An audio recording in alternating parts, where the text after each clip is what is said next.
बुलबुल जी रांची से। राधे राधे महाराज जी। महाराज जी, जब जीवन में चीजें अपने मन के मुताबिक या जैसा सोचा है वैसा ना हो रहा हो, बहुत समय से प्रयास भी कर रहे हो, नतीजे भी ना मिल रहे हो, तो ऐसे में महाराज जी क्या करना? नाम जप, ऐसे में नाम जप करना चाहिए, क्योंकि नाम जप रूपी धन ना होने के कारण आपकी कामनाओं की दुर्दशा हो रही है। यदि नाम जप हो तो यह परलोक सकल सुख पावत मेरी सुभैया कृष्ण गुण संचु। इस लोक और परलोक के सारे सुख आपको प्राप्त हो जाएंगे यदि नाम रूपी धन है। यहां भी आनंद और परलोक में भी आनंद, यहां भोगों की बाहुल्यता और वहां परम पद की प्राप्ति दोनों प्राप्त होंगे। जो जो भगवान की शरण में गए आज तक बताओ ऐसा रहा हो कि भगवान ने उसे दुखी किया हो तो बताओ। दुखी विभीषण लात मार के निकाल दिया था रावण ने, लंकाधिपति जाते ही भगवान ने बनाया और अपनी अनपायनी भक्ति दी, एक कल्प करा दिया। प्रहलाद जी को, ध्रुव जी को, किसी भी महापुरुष को देखो यार, अगर सुखी होना है, लोक परलोक के सुख प्राप्त करने हैं तो श्री हरि की शरण में आ जाओ, उनका नाम जप करने लगो। नाम जप करते हुए अपने कर्तव्य का पालन करो, कुछ कहीं जाने की जरूरत नहीं है। अन मांगे आगे आवेगो, बिना मांगे आगे आगे आएगा। हम अपने जीवन की तुम्हें बात बता रहे हैं, दोनों पक्ष हमारे जीवन के हैं।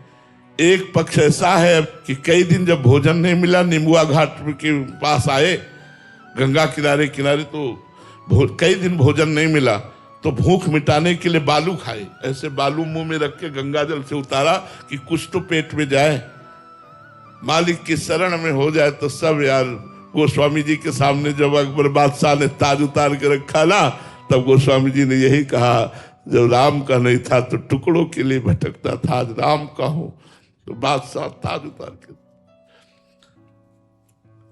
वो अहंकारी देहाभिमानी जीव भगवान की शरण में नहीं जाता, इसलिए भटकता रहता है। यदि भगवान की शरण में हो जाओ तो भगवान जैसे माँ अपने बच्चे को कब क्या चाहिए ये पता है, पहले से व्यवस्था करती है, ऐसी भगवान व्यवस्था करते हैं। करो सदा तिनके रखवारी, जिम बालक राखे महतारी। महाराज जी, स्वार्थ की पूर्ति के लिए हम नाम जप करना शुरू किए, बिल्कुल करो। फिर 1-2 महीने बाद ही कहते हैं कि अभी फर्क नहीं, जब तक अशुभ नष्ट नहीं होंगे तब तक बात नहीं बनेगी। करो तो शुरू तो करो, तुम शुरू करो, व्यवस्था हो जाएगी। पहले पाप नष्ट होगा, पहले अनर्थ की निवृत्ति होगी, तब तक तुम्हें सहना होगा। जब तक तुम्हारे पाप नष्ट नहीं होंगे तब तक तुम्हारा काम नहीं बनेगा। और नाम जप करो, और नाम जप करते जे ही पाप नष्ट हुए तो यहां मृत्यु लोक के सुख की क्या बात है। आप ब्रह्मा का पद मांगोगे तो ब्रह्मा का पद भी दे देंगे। भगवान है, वो भगवान है, अखिल लोकदायक विश्रामा, अखिल लोकों को विश्राम प्रदान करने वाले हैं। महाराज जी, दोनों पक्ष देखे जाते हैं। यहाँ उदाहरण पे आते हैं कि नाम जप करना शुरू किया तो उनके जीवन में अनुकूलता ही आने लग गई बहुत, और एक ऐसा भी है कि नाम जप करना शुरू किया तो अभी प्रतिकूलता का सामना करना पड़ रहा है। ऐसे दोनों में नाम जप का बराबर फल है, लेकिन एक का शुभ प्रारंभ हो गया, संयोग बन गया, नाम जप किया और पुण्य का फल प्रारंभ हो गया, और एक नाम जप शुरू किया उस समय उसके पाप का फल प्रारंभ हो गया, तो पाप का फल उसे दुख दे रहा है। ये नाम जप का फल नहीं है। नाम जप तो आगे चलकर दोनों को परमानंद प्रदान करेगा, दोनों को परमानंद प्रदान करेगा। इसलिए नाम जप में धैर्य चाहिए। सातु दीर्घ काल निरंतर सत्कार सेवितो दृढ़ भूमि, पातंजलि जी ने कहा, दीर्घ काल तक निरंतर आदर सहित नाम जप किया जाए तो संसार के भोगों की बात क्या, परम पद मिल जाएगा। और तीसरा एक प्रकार और देखा जाता है कि नाम जप कर रहे हैं, सालों हो गए, तो महाराज जी उनके जीवन में दुख आ रहा है, बट एक अंदर से एक संतुष्टि हो गई कि प्रभु ने जो किया। जैसे महाराज जी काफी बार आता है उनका पुत्र गुजर गया, फिर भी कह रहे हैं कि श्री जी की, वो विवेकवान है, भगवान ने उनको विवेक रूपी धन दिया, उस विवेक से वो तृप्त है कि वास्तविक ये जीव इतने ही समय के लिए आया था, भगवान ने कृपा करके उसको अपने पास बुला लिया। वास्तविक ये घटना मेरे को पवित्र करने के लिए की जा रही है। आज जो मेरा अपमान हुआ, भगवान की कृपा हुई जिससे मेरे देहाभिमान का नाश होगा। आज जो मेरी निंदा हो रही, इसमें भगवान की विशुद्ध कृपा है। मेरे बिना भोगे शरीर के पाप नष्ट हो रहे हैं। वो ऐसा विवेकवान हो जाता है कि भगवान के द्वारा किए हुए विधान में प्रसन्न रहता है। वही तो भगवान का भक्त है, जो ही प्यारो करे सोई मोहि भावे। सतीश श्रीवास्तव जी, राधे राधे महाराज जी। महाराज जी आज हर कोई सुख की तलाश कर रहा है, कोई रिश्तों में, कोई पैसों में। महाराज जी असली सुख कहाँ छिपा है? आप इतना प्रसन्न कैसे रहते हैं? सो सुख सिंधु राम अस नामा। वो सुख सिंधु, वो सुख समुद्र, उनका नाम राम है, कृष्ण है, राधा है। जब तक इनकी शरण में नहीं आओगे तब तक सुख नहीं मिलेगा। और बच्चा, शरीर हर समय भारी पीड़ा से युक्त है, कितना कष्ट है, लेकिन कोई भी कष्ट प्रभाव नहीं। सो सुख धाम राम अस नामा, अखिल लोक दायक विश्रामा। जो आनंद सिंधु सुख राशि, सीकर तय त्रैलोक सुपासी। वो भगवान की शरणागति, भगवान के नाम में आनंद, विषयों में आनंद, रुपये में आनंद, भोगों में आनंद। सच्ची मानिए बच्चा नहीं है, सच्ची मानिए।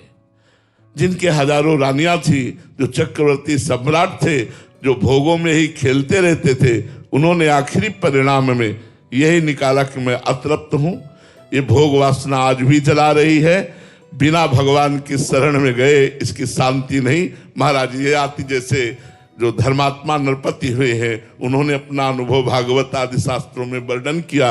अपने पुत्र की 1000 वर्ष की आयु लेकर भोगा, फिर भी तृप्ति नहीं हुई। तब उन्होंने त्याग करके लिखा कि जो भगवान से विमुख है वो संपूर्ण संसार के भोगों को भोगे अकेला, तो भी वो तृप्त नहीं हो सकता, क्योंकि भोगों में तृप्ति नहीं, त्यागाच्छादनंतरम।